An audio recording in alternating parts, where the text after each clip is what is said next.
ಪಿತನ ಸುತನ ಮತ್ತು ಪವಿತ್ರ ನಾಮದಲ್ಲಿ ಆಮೇನ್. ಪರಿಶುದ್ಧಾತ್ಮರೇ ಬನ್ನಿರಿ. ನಮ್ಮ ಆತ್ಮದಲ್ಲೂ ನಮ್ಮ ದೇಹದಲ್ಲೂ ನಾವು ಪ್ರಭು ಕ್ರಿಸ್ತರ ಪ್ರೀತಿಯನ್ನು ಪಡೆದವರಾಗಿ ಅವರ ಬರೋಣಕ್ಕೆ ನಮ್ಮನ್ನು ನಾವು ಸಿದ್ಧ ಮಾಡಿಕೊಳ್ಳುತ್ತಾ ಈ ಬದುಕಿನಲ್ಲಿಯೂ ಮುಂಬರುವ ನಿತ್ಯ ಜೀವದಲ್ಲಿಯೂ ನಾವು ಅವರ ಜೊತೆ ಬಾಳುವ ಸೌಭಾಗ್ಯ ನಮಗೆ ದಯಪಾಲಿಸಿರಿ. ನಮ್ಮ ಪ್ರಭು ಯೇಸು ಕ್ರಿಸ್ತ ಹೆಸರಲ್ಲಿ ನಾವು ಪ್ರಾರ್ಥಿಸ್ತೇವೆ, ಆಮೇನ್.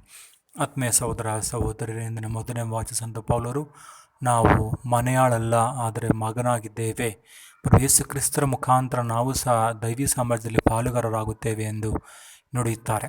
ಅಂತ್ಯದ ಶುಭ ಸಂದೇಶದಲ್ಲಿ ಪ್ರಭು ಯೇಸು ಯಾವ ರೀತಿ ನಾವು ದೈವ ಸಾಮ್ರಾಜ್ಯದಲ್ಲಿ ಭಾಗವಹಿಸಬೇಕಾದರೆ ನಮ್ಮನ್ನು ನಾವು ತಯಾರಿ ನಡೆಸಬೇಕು, ದೇವರು ನಮ್ಮಲ್ಲಿರುವ ಸ್ವಾತಂತ್ರ್ಯವನ್ನು ಮತ್ತು ಶಕ್ತಿಯನ್ನು ಉಪಯೋಗಿಸಿ ಪರಿಶುದ್ಧವಾದ ಬದುಕನ್ನು ಬದುಕುತ್ತಾ ದೇವರ ಬರೋಣಕ್ಕಾಗಿ ಕಾಯುತ್ತಿರುವ ಒಂದು ಎಚ್ಚರಿಕೆಯಿಂದ ವಿವೇಚನೆಯಿಂದ ಕಾಯುತ್ತಿರುವ ಆ ಸೇವಕರಂತಿರಬೇಕೆಂದು ಶುಭ ಸಂದೇಶದಲ್ಲಿ ಹೇಳುತ್ತಾರೆ. ದೇವರು ನನಗೆ ಸ್ವತಂತ್ರ ನೀಡಿದ್ದಾರೆ, ನನಗೆ ಆಸ್ತಿ ಇದೆ, ದುಡ್ಡು ಇದೆ, ಅಂತಸ್ತು ಇದೆ, ಆದ್ದರಿಂದ ಇಷ್ಟ ಬಂದಂಗಿರುವುದಾದರೆ ನಮ್ಮ ಕೃತ್ಯಗಳಿಗೆ ತಕ್ಕ ಪ್ರತಿಫಲವನ್ನು ದೇವರು ನಮಗೆ ನೀಡುತ್ತಾರೆ. ಆದ್ದರಿಂದ ನಮ್ಮ ಪುಣ್ಯ ಫಲದ ಜೀವನದ ಮೂಲಕ ಕರುಣೆಯ, ಕ್ಷಮೆಯ, ಸೌಹಾರ್ದಯುತ ಬದುಕಿನ ಮೂಲಕ ನಾವು ಪ್ರಭುವಿನ ಬರೋಣಕ್ಕಾಗಿ ನಾವು ಸಿದ್ಧ ಮಾಡಿಕೊಳ್ಳಬೇಕಾಗಿದೆ.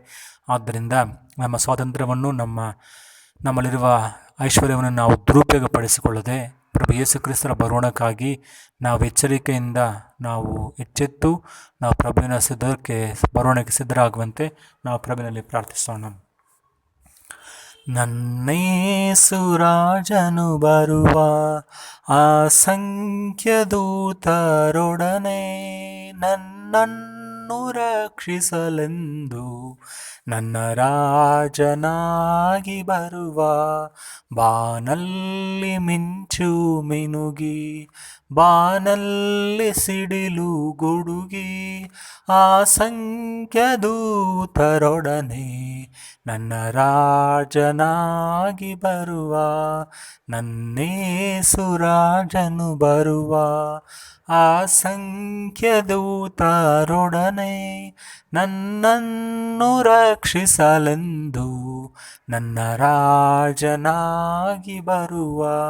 ಹೌದು ಪ್ರಭು ಯೇಸುವೆ, ನಿಮ್ಮ ಕಲ್ವಾರಿ ಶಿಲುಬೆಯ ಪ್ರೀತಿಯೇ ನಿನ್ನೆಯೂ ಇಂದಿಯೂ ನಾಳೆ ಇದ್ದು ನಮ್ಮನ್ನು ಸದಾ ಮುಂದುವರಿಸುತ್ತದೆ. ಆ ಕೃಪೆಯಲ್ಲಿ ನಾವು ಸದಾ ನಡೆಯುತ್ತಾ ನಮ್ಮ ಬದುಕಿನಲ್ಲಿ ಒಳ್ಳೆಯ ಜೀವನವನ್ನು ಜೀವಿಸುತ್ತಾ ಪುಣ್ಯ ಮಾರ್ಗದಲ್ಲಿ ನಡೆಯುತ್ತಾ ನಿಮ್ಮ ಬರೋಣಕ್ಕೆ ಸಕಲ ಸಂತರ ಸನ್ಮಾರ್ಗದಲ್ಲಿ ಅವರ ದೈವಮಾತೆ ಮತ್ತು ಸಕಲ ದೂತ ಸಂತರ ಅನ್ನೋದು ನಿಮ್ಮನ್ನು ಸ್ತುತಿಸಿ ಭಾಗ್ಯಪಡುವಂಥ ಜೀವನವನ್ನು ನಮಗೆ ನೀಡಬೇಕೆಂದು ನಿಮ್ಮ ಪರಿಶುದ್ಧ ಹೆಸರಲ್ಲಿ ನಾವು ಪ್ರಾರ್ಥಿಸ್ತೇವೆ ತಂದೆಯೇ, ಆಮೇನ್. ಪ್ರಭು ನಿಮ್ಮೊಡನಿರಲಿ.